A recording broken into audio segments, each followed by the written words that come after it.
नकळत हृदयाला जाणवलेला एक सुखद स्पर्श.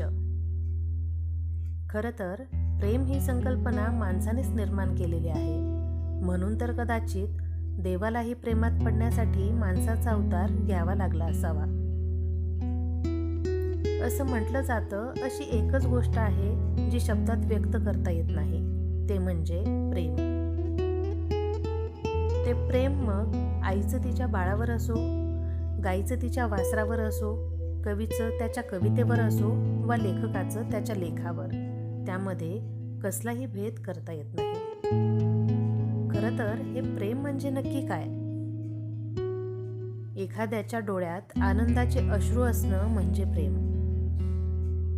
समोरच्याच्या सुखात सुख आणि दुःखात दुःख वाटणं म्हणजे प्रेम. निराधारांना मायेची फुंकर घालणं म्हणजे प्रेम. तर गरजूंना मदतीचा हात देणं म्हणजे प्रेम. प्रत्येकासाठी प्रेमाची व्याख्या ही वेगळी आहे.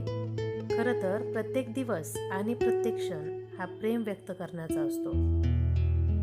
माणूस कितीही कठोर असला तरी भावनांना ओलाव्याची जोड दिली तर ते कठोर मनही विरघळून जायला वेळ लागत नाही. म्हणूनच कोणत्याही व्यक्तीला, मग ती कितीही कठोर असो, वाईट असो किंवा आपल्याला न पटणारी असो, तर त्या व्यक्तीला भावनांनी जिंकता येणं म्हणजेच प्रेम.